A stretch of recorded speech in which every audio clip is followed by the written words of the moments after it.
Mga buhok na wala ng pag-asang ayusin. Tara, samahan niyo ko at makikita niyo ang mga transformation na ginagawa kong buhok kasama ang mga products ng Wars Hair Products. Kitang-kita niyo naman na ang hair ni Madam ay sobrang rubberized na talaga at super dry na talaga at frizzy na nga. And then, ito na nga yung naging after ng ating ginawang buhok ng 10 hours na ginawa. So ayan, makikita nyo dyan sobrang shiny, silky, at talagang na-okay na nga yung hair ng ating clients. Samahan na rin natin ng pagmamahal at totoong pag-aalaga ng mga buhok ng ating clients.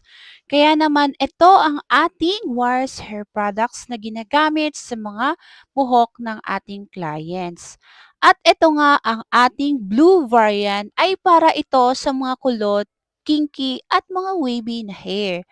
At ito naman ang ating red variant, good for the color hair, wavy hair, and natural hair.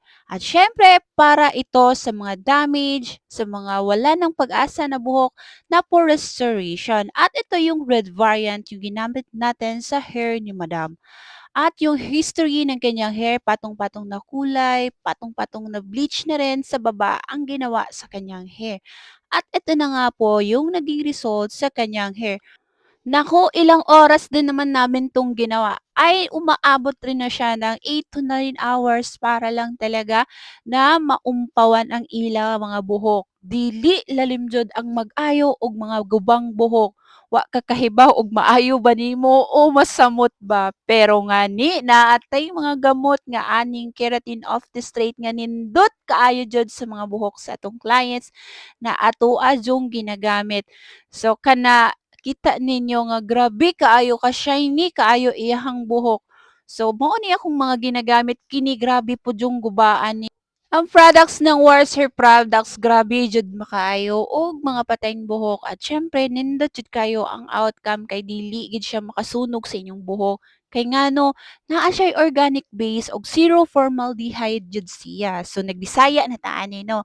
So kini ang buhok kulot bitaw na siya pero kani nindot na kayo ang resulta. Grabe kanindot pero kailangan bansay jud pud ka mo gamit ani kay kung dili pud ka kamao ni mo gamit dili jud pod nimo ingon ani kanindot ang resulta. So for professional use only lang jud ni siya, bawal ni siya mag-DIY ha, dili pwede ang magamit og DIY kay basig imbis nga manindot ang buhok, hay nako basig magubag samot. So, kailangan ang gagamit nito ay talaga namang marunong siya at lagi ko talagang pinapaalala dito na kailangan pag gumamit kayo ng Wars Hair Products ay nag-training kayo, hairdresser talaga kayo na legit para maiwasan natin na masira ang mga hair ng ating clients. Daghan kayong salamat sa kanunay na pagtan-aw ninyo kanako og video og unta naamoy nakatun-an per me. So daghan kayong salamat sa mga followers nako, mga masusugid nako na mga tigtan-aw diha. Daghan kayong salamat. God bless you all and see you on my next vlog. Bye!